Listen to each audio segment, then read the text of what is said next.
परशुराम परिवार, यह परिवार के द्वारा आज पश्चिमी सिंहभूम के विधायक सरजू राय जी का स्वागत किया जाएगा और उसी के लिए तैयारी हो चुकी है। कुछ ही देरी में सरजू राय जी आने वाले हैं और सबसे पहले इस आयोजक समिति से जो परशुराम परिवार के हैं उनसे कुछ बात करते हैं, उसके बाद विधायक जी से भी कुछ बात करते हैं। मैं दिनेश श्रीवास्तव, आप देख रहे हैं आपका अपना एडी लाइव।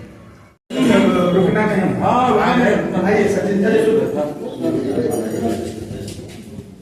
हरि ओम स्वस्ति। हरि ओम स्वस्ति नारायण श्रोतावायुष्य प्राणच मुखादग्निरजायत शुभं करोतु कल्याणं संपदा शत्रुबुद्धि विनाशाय दीपज्योति नमस्तुते।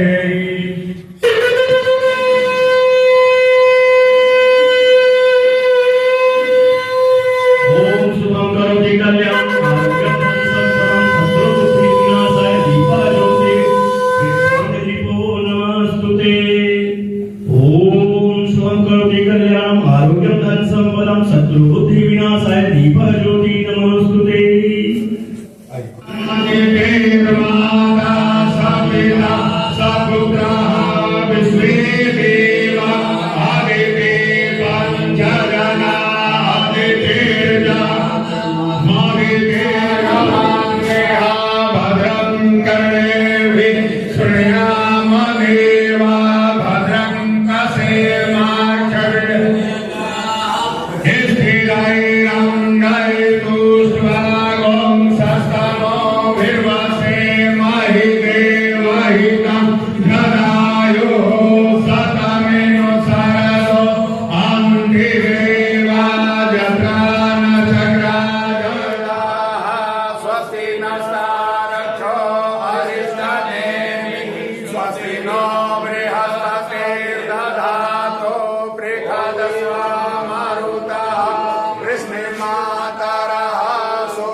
दानो परशुराम प्रचोदयात्।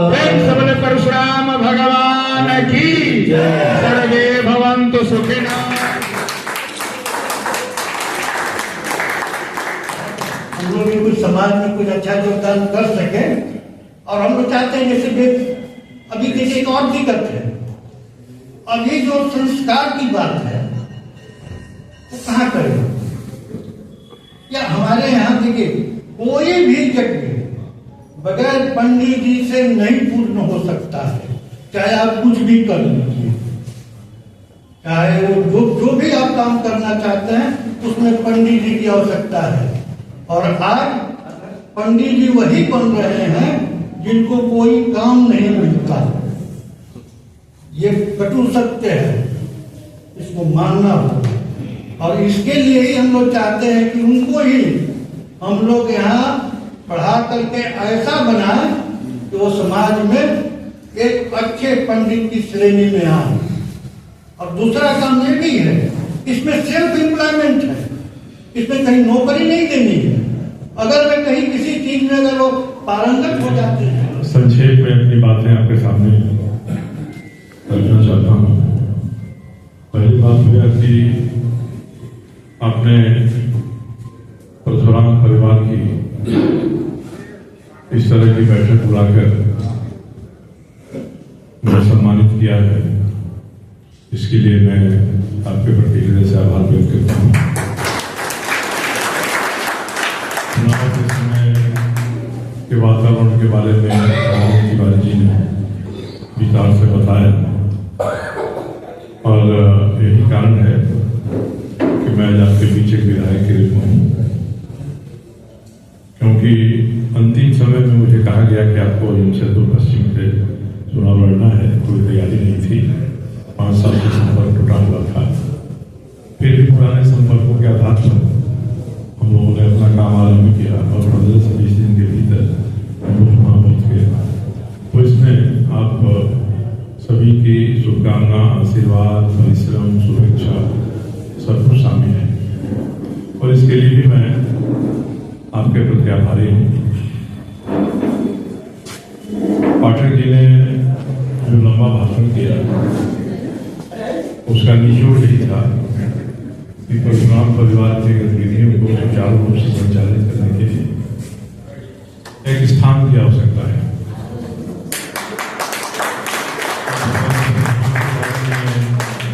मैं जितना जानता हूँ आप सभी उससे बेहतर जानते हैं। उनके बारे में आपके सामने मैं कहूँगा तो यही कहा जाएगा कि आदमी नानी के आगे ननिहाल की बखान करेगा। तो भगवान परशुराम तो भगवान विष्णु के छठे अवतार हैं। उनके अवतार का जैसे सभी अवतारों का उद्देश्य होता है और गीता में भगवान श्री कृष्ण ने कहा है कि यदा यदा ही धर्म से ग्लानिर्भवति भारत तो उनका आविर्भाव भी गीता के श्लोक के अनुसार ही हुआ। जय परशुराम। हम सब परशुराम के संतत हमेशा लीन रहते हैं कि हमारे समाज का कैसे कल्याण हो। परहित पुरोहित, हमारे यहाँ जो पुरोहित होते हैं वो पूरे समाज के हित के लिए काम करना चाहते हैं, लेकिन कुछ दिनों से ब्राह्मणों के अपेक्षा के कारण देश में देख रहा हूँ कि पिछड़ापन आ गया है। अभी जैसे प्रोत्साहन देने के लिए सरजू राय जी के पास एक है कि वो कुंभ के लिए अलग से स्पेशल ट्रेन यहाँ से दिलवाएं, जिसमें हमारे बच्चे वहाँ जा सकें और वहाँ जाकर वहाँ की संस्कृति को देखें, उसको परखें, हिंदू धर्म क्या है। इसके अलावा हम लोग निःशुल्क शिक्षा भी देते हैं। जैसे जो बच्चे मेधावी हैं वो हमारे पास आके अप्रोच करें, हम उनको बिना किसी फीस के अच्छी से अच्छी शिक्षा देने के लिए कोशिश करें। हमारा एक संगीत कला केंद्र भी चलता है बारीडीह में, जहाँ की हम बच्चों को तरह तरह की शिक्षाएं देते हैं, नर्सरी से लेकर और संगीत से लेकर और उनका चरित्र निर्माण से लेकर। इसलिए हमें एक चाहिए कि हमारे लिए एक भवन हो जहाँ हम लोग अभी खान सर से एक बार मिले थे, उनको पूछे कि आप जमशेदपुर आके बच्चों के चरित्र निर्माण पे बोलेंगे, तो बोले तुम्हारे पास तो जगह नहीं है। बोलते हो कि L6 क्वार्टर में चलता है संगीत कला केंद्र, तो उसके पास तो हॉल नहीं है, हमारे लिए तो बहुत ज़्यादा जगह चाहिए। तो ये हम लोग एक जूझ रहे हैं इस समस्या से, और हम लोग हमेशा ही चाहते हैं कि ब्राह्मण ही जो है वो समाज को बना सकता है। चाणक्य ने कहा ही था कि अगर ब्राह्मण न हो तो राज्य नहीं चलेगा, राजकाज को चलाने वाला ब्राह्मण ही होता है। उसकी अपेक्षा होगी तो समाज पिछड़ापन होगा ही, और वो निस्वार्थ सेवा करता, परहित पुरोहित, सबका हित चाहता है। जय परशुराम।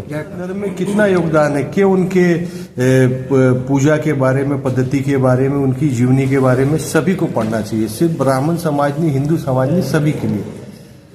परशुराम जी भगवान के छठे अवतार हैं और समाज में मतदाइयों का आतंक बढ़ गया था, तो परशुराम जी ने उस आतंक को समूल नष्ट करके धर्म की स्थापना किया है।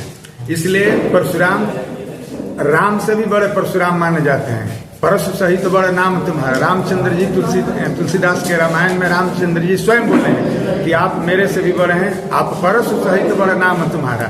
तो परशुराम की पूजा करने से या परशुराम की मान्यता लेकर के चलने से समाज में बुराई का अंत होगा।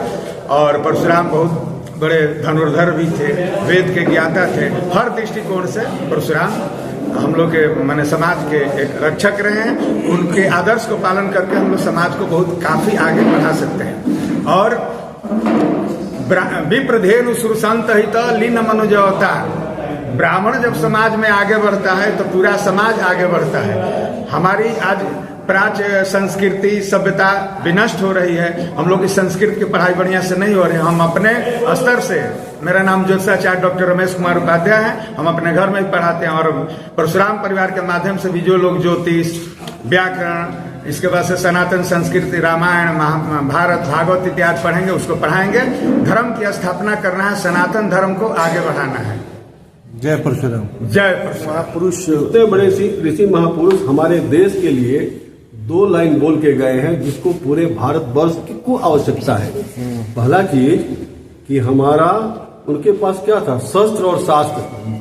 हमें दोनों चाहिए। ज्ञान इतना कि हम दुनिया में आगे बढ़े, साइंटिफिक डेवलपमेंट, और शस्त्र इतना कि दुश्मन हमारे तरफ आंख न उठा सके। ये परशुराम जी ज्ञान देके गए हैं। जय परशुराम। मिलन सह लिट्टी भोज कार्यक्रम आयोजित किए हैं। इसमें सरजू राय जी का अभिनंदन करना है। नवनिर्वाचित विधायक हमारे हैं और हम लोगों के बीच के हैं। हम लोगों ने उनको ऐसे सपोर्ट भी किया है। तो जैसा कि ये बोल चुके हैं कि भवन तो है एक, लेकिन सबसे पहले हम लोग आत्मोत्थान चाहते हैं, स्वयं का उत्थान।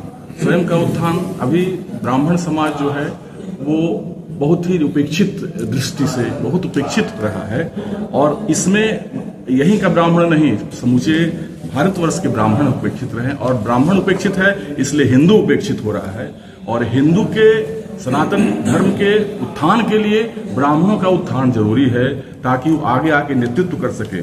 इसके साथ साथ जो हमारा वांग्मय है, पिछले वांग्मय, उसको भी ऐसे पढ़ने के लिए सुविधा देना। बच्चे कैसे जानेंगे कि हमारा अतीत क्या रहा है, कैसे जाने कि ऋषियों की परंपरा क्या रही है, गुरुकुल की परंपरा क्या रही है। तो उसको पुनर्स्थापित करके, जैसा कहें वेद विद्यालय स्थापित करना, यह भी हमारा एक लक्ष्य है। और हम लोग शिक्षा और स्वास्थ्य के ऊपर ज्यादा बल दे करके उन्नत समाज का निर्माण करना चाहते हैं। एक राष्ट्रीय भावना के साथ हम लोग आगे बढ़ते हैं और सारे समाज को लेके बढ़ेंगे। ऐसा नहीं कि ब्राह्मण समाज सिर्फ ब्राह्मण समाज में ही ऐसे कन्फाइन रहेगा। हम लोग सारे समाज को एक साथ लेके बढ़ेंगे और उन्नति की ओर ऐसे बढ़ेंगे, राष्ट्रीयता की ओर बढ़ेंगे, हिंदुत्व को दृढ़ करने की ओर बढ़ेंगे। परिवार के लिए हम लोग का बहुत पुराना एक समस्या है, जिसके चलते कि हम लोग कहीं स्कूल में या किसी से याचना करनी पड़ती है, कोई कार्यक्रम के लिए कहीं जुटना पड़ता है। तो हम लोग जो है आदिकाल से, मैंने शुरू से, जब से हम लोगों ने इसकी स्थापना की है, तब से एक भवन का जरूरत है। हम लोग को कहीं भी एक भवन मिल जाए या क्वार्टर मिल जाए, जहाँ पर कि हमारे समाज का बैठक हो, चिंतन हो, वहाँ पर कार्यशाला आयोजित की जा सके। इस दृष्टिकोण से हमारी अपेक्षा है कि हमारे विधायक जी जो जीते हैं और काफ़ी रचनात्मक कार्य करते हैं, उनके विषय में जितनी भी बातें कही जाए बहुत कम है। जानते हैं जहाँ भी भ्रष्टाचार होता है वहाँ वो खड़े हो जाते हैं, और विकास के दृष्टिकोण से उन्होंने बहुत काम किया जमशेदपुर शहर में। हम लोग की भी अपेक्षा है कि ब्राह्मणों का कल्याण करें। एक भवन का निर्माण चाहते हैं हम लोग, वो करा दें तो भाई वो बहुत बड़ी उनका उपकार होगा।